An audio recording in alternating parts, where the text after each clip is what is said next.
Stop it, guys. Yung mga upuan na to, guys, oh. Bakit may ganito dito, boy? Yung pinto may X. Oh. Balin mo. Oh! Kinikilabutan ako. Ito ang Constantino Mansion o mas kilala bilang Bahay na Tisa. Ang bahay na ito ay 185 years na dahil ito ay itinayo noong 1840 at ang bahay na ito ay naging kulungan rin ng mga Hapon noong World War II. Ito ay talagang maituturing na makasaysayan sapagkat dito sa bahay na ito ay panandaliang nanirahan ang ating pambansang bayani na si Dr. Jose Rizal noong bumisita siya sa Malolos, Bulacan. Bumiyahe na kaagad kami papunta sa Bahay na Tisa upang mag-explore at mag-imbestiga dahil ang mga kwento-kwento dito ay meron daw nagpapakita na matanda at bata sa mansyon na to at nang pagdating namin sa lokasyon, ito agad ang bumungad sa amin. So yun guys, ngayon ay nakapasok na kami dito sa Bahay na Tisa. Dilim. Pagpasok namin, iba kaagad ang pakiramdam namin, kaya mas pinili na lang muna namin na magdasal. Lord, gabayan niyo po kami sa araw na ito. Sa aming pag-explore, gabayan niyo po kami, Lord. Pagkatapos namin magdasal ay nagsimula na kaagad kami. So yun guys, nandito na kami ngayon sa Bahay na Tisa. Dito yan sa Bulacan at yung bahay na to itinayo noong 1840 at kung makikita nyo dito pagkapasok natin yung pinto, talagang napakaluma na ng pinto. Ito pa rin yung pinto niya at dito makikita mo yung talagang yung dingding niya napakatibay. Ayan oh. Tignan niyo yung kisame, talagang halatang lumang-luma na. Hindi ko lang sure kung marupok na ba yung taas niyan. Sinubukan na rin namin pasukin ang bukas na pinto dito sa unang palapag. Kung makikita nyo yung mga gamit dito na pinaglumaan na, tsaka yung amoy niya, talagang mararamdaman mo na lumang-luma. Yung mga gamit dito na natanggal na, nandito sa baba. Ayun oh. Dito ay may nakita rin kaming mga larawan at dahil sa tagal na nitong nandito ay binabalot na rin ito ng mga alikabok. Napakainit dito sa baba guys. Siguro syempre sobrang kulob niya ito eh. May sira pa ditong electric fan guys. Sobrang tagal niya, nangangalawang na. Pagkatapos naming ikutin ng ibaba ay nagpasya na kami na pumunta sa pangalawang palapag upang makita kung ano nga ba ang meron doon. Parang nag-iiba din yung pakiramdam natin dito. Nasa hagdan pa lang kami pero grabe na kaagad ang nararamdaman namin. Kasi pagpasok pa lang namin dito sa loob nito, ang init na ng pagtanggap sa amin. Talagang di ko sure kung anong meron dito. Kung ano ba yung mga nangyaring kababalaghan dito. Pero tara, akitin natin to. Ang lawak na ito, pag-akit mo ng hagdan, oh. Ang lawak ng floor niya dito. Dito guys, kung mapapansin nyo, yung ano niya, yung kisame niya, tignan nyo, talagang... Oh!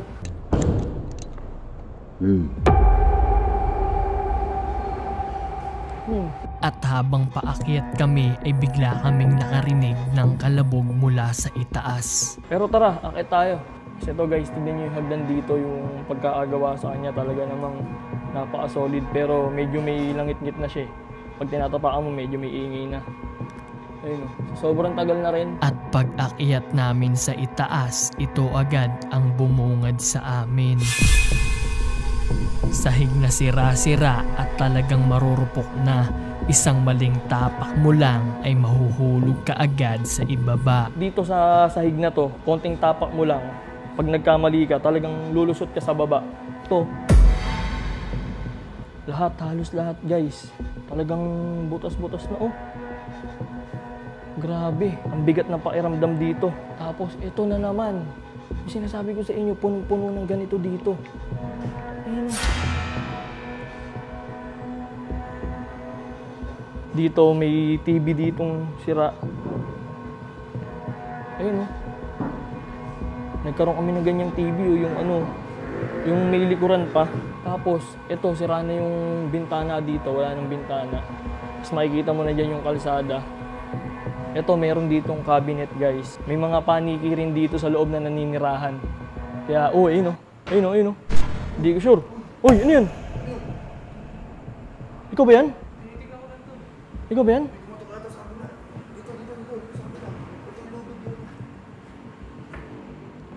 May kumatok? May narinig na naman kaming ingay mula sa saradong kwarto, ngunit hindi na namin ito pinansin. Tapos guys, tignan nyo yung kisame dito. Butas-butas na. Tapos kaya tinawag daw to na bahay na tisa kasi yung mga bubong daw niya talagang gawa sa tisa. Pero nung panahong 1997 is nasunog daw to kaya ganito na yung naging itsura niya. Yung mga bubong niyang iba, pinapalitan na. Pero sa totoo lang, napaka-creepy. Ibang-iba yung pakiramdam dito sa mga nauna naming napuntahan. Tapos guys, dito sa parte na to na pader, may nakalagay dito, live. Ayun o. Ito, ang daming nakasulat sa kanyang live o. Ayun o, live o.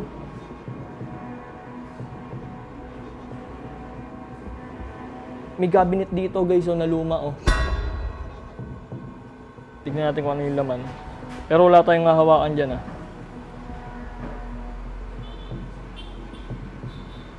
Yun, may ano na naman si Papa Jesus doon, may picture na naman guys. At dito ay naisip na namin na pumasok sa pinakadulong kwarto at habang naglalakad kami, ito ang nakita namin. Uy! Ano to? Picture oh.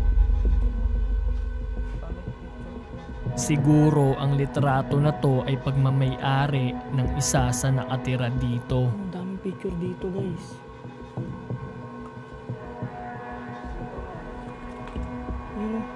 Pasukin na natin yung loob nito.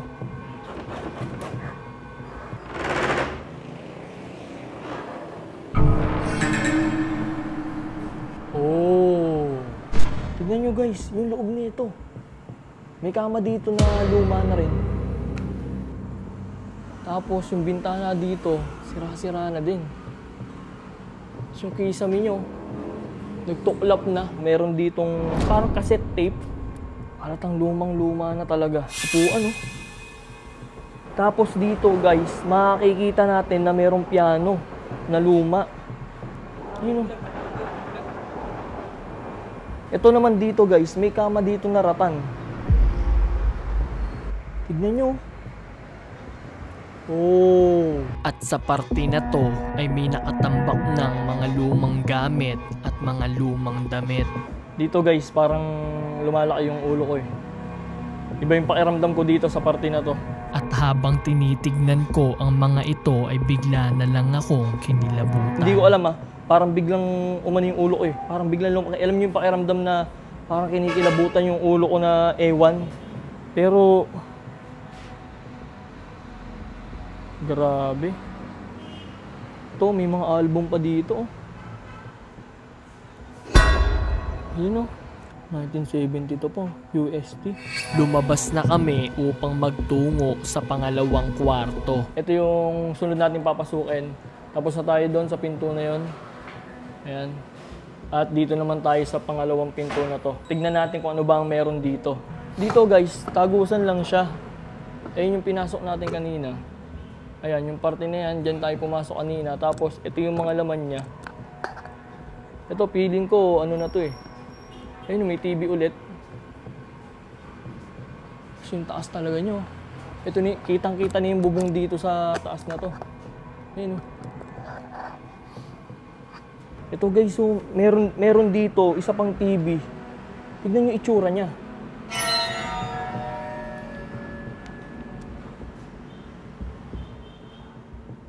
Napakaraming TV dito tsaka mga cabinet. Grabe yung mga gamit na naiwan dito. Ang luluma na. Tapos meron din ditong rep. Wala sa sobrang luma na nyo, hindi nakita yung tatak nyo. Hindi nakita kung ano yung tatak nito. Ito, may picture na naman dito. Ito, isang pirasong ano to. Sapatos. May nakita ako ditong script ng ewan kung ano to. Ba't may script dito? Oh no. Stop it guys. Yung mga upuan na to guys oh. Bakit may ganito dito boy? Yung pinto may X. Wait lang. Di ba tinutulak ko to? Tingnan nyo yung balahibo ko. Yung balahibo ko, tumatayo.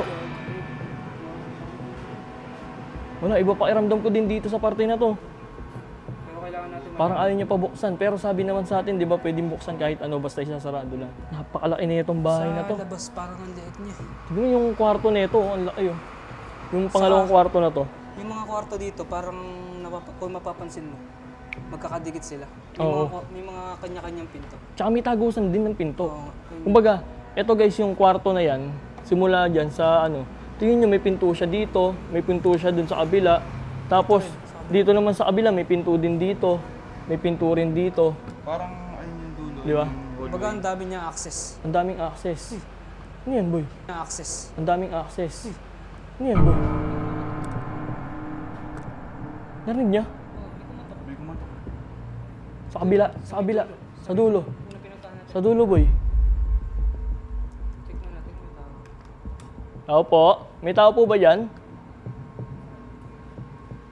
May tao po ba dyan? May kumatok eh.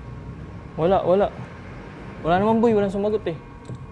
Wala naman. Sobrang dami naming naririnig ng mga kaluskos kapag nasa loob kami. Ngunit pag lumalabas kami ay wala namang tao. Kaya pumunta na rin kaagad kami sa panghuling kwarto. Ngayon guys, tapos na namin pasukin yung pinakadulong kwarto tsaka yung pangalawang kwarto. Subukan naman natin yung panghuling kwarto. Ito yung nasa likod natin. Sa kwarto daw na to ay may nagpapakita daw na matanda. Pagpasok natin dito, iba yung amoy niya eh, no? Iba yung amoy. May amoy kandila. Ang silid na to ay amoy kandila, ngunit hindi na lang namin ito pinansin. Dito guys, pagpasok natin, nagulat lang tayo dito pero may santo. Tapos ito guys, tignan nyo, may mga cabinet dyan. Oh. Tignan natin. Tignan nyo yung hawakan ng cabinet nyo. Oh, Mami, NE. Tapos ayun oh. Ano to?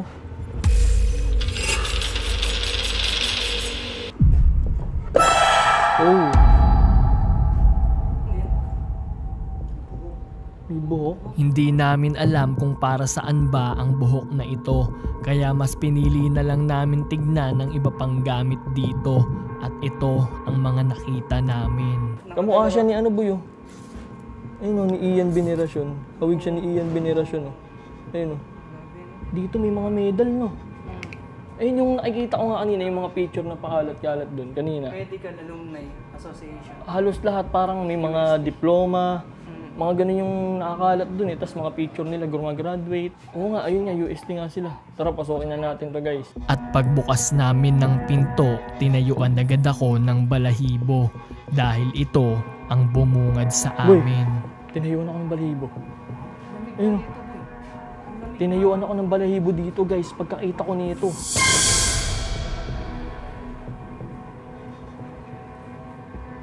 Siguro dito yung ano na to, baka ito yung kinakainan nila, dito sila kumakain no. Pero bakit nasa taas? Di ba? Tingnan natin kung umiikot. Grabe no, umiikot pa yung lamesa, pwede pa yung lamesa guys. Tingnan nyo oh.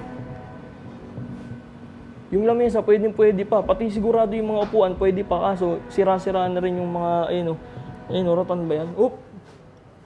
Oh my God. May naglakad. May naglakad dito, boy. Tao po? May tao po? Tinanong ko kung may tao ba pero wala namang sumasagot. Kasi ito guys, yung mga upuan nila dito, ayun o. Ayun siguro yung, ay ito yung ano, rocking chair. Rocking chair to ah. Tignan nyo, sa sobrang luma na yan. Ang dami na niyang alikabok. Tapos, ito yung pinto na kaninang binubuksan natin. Kaya pala, ayaw mag-open kasi ayun, nakalock siya guys. Lumabas rin kami kaagad sa silid na to dahil mabigat nga ang pakiramdam dito. Mas pinili na lang namin tignan ang huling pinto na hindi pa namin nabubuksan. At ito ang aming nakita. Pinupunan talaga siya ng ganyan. Pero dahil nga may gumagawa dito, yung itsura nito, ganito na siya. Wala siyang bubong. At sa bandang dulo ay may nakita kaming isang pugon kung saan dito daw nagluluto si Dr. Jose Rizal nung tumira siya dito. Tapos ito yung pugon. Grabe, no? Hindi man natin naabutan yung ganyan. At least may mga natitirang ganyan para maipakita sa atin. Tapos dun guys, mukhang hindi na tayo pwedeng pumunta dun dahil delikado na rin. Ito naman dito merong CR. So yun guys, hindi na kami tumagal dito kasi delikado dito, may ginagawa dito. So yun guys, simulan na natin mag-investigate. Kakatapos lang natin mag-explore, syempre diretso na tayo dito at ang oras natin ngayon is 12:16. Oras na para mag-ghost tube. Ito ay isang application lamang. Dito nga pala kami mag-ghost tube sa may hagdan kasi pag akit namin dito kanina, parang iba na yung pagtanggap sa amin dito, parang yung init. Tignan nyo. Nagsimula na rin kaming magtanong. May kasama ba kami dito? Maglaro. Maglaro! Oh! Maglaro. Ibig sabihin niya guys, niyayaya niya kami maglaro, ganun? Ngayon. Oh! Ngayon! Oh shit! Ayaw namin makipaglaro sa'yo. Dito ay medyo kinabahan kami dahil nakwento nga sa amin ng caretaker ay may nagpapakita daw dito na bata at tingin namin ito ang gustong maipaglaro sa Sabi amin. guys, sabi niya maglaro ngayon. Nakakilabot yun ha. May mga kasama ka ba dito? So, ibig sabihin, boy, mga bata sila. Oo. Pwedeng mga bata. Siguro. Gusto makipaglaro. Gustong maipaglaro eh. Pero ayaw namin maipaglaro sa inyo. Nandito kami para lang malaman kung ano bang history netong bahay na to. At gusto namin malaman kung ilan kayo dito. May kasama ka ba dito? Halos 30 minuto kaming naghintay pero hindi na siya sumagot. Kaya mas pinili na lang namin na ilipat itong ghost tube. Subukan natin dito guys. Ito na yung pinaka-final na location netong ghost tube. Dito natin ilagay. Tignan natin kung sasagot ba siya dito. At habang nagpapaliwanag ako ay bigla itong nagsalita. Hindi ko alam kung kasi sabi kanina. Oh. Hindi namin alam kung anong damit ang tinutukoy niya. Pero sa mga susunod na sasabihin niya ay talagang natakot kami. Nandun. Dalhin mo. Oh! Oh! Oh! Nikilabutan ako. Nikilabutan ako. Dali ko to sa kanya. Yun! Gagi, huwag yung malikot! Wait lang guys. Games, mga laro. So yun guys, may pinapadala siyang damit. Dalhin daw sa kanya yung damit. Ano kayang damit yun? Di ba? Ang isang damit lang na naiisip ko kasi doon sa pinto na yun, boy. Ayun yung pinto yung sa dulo. Napakaraming damit doon.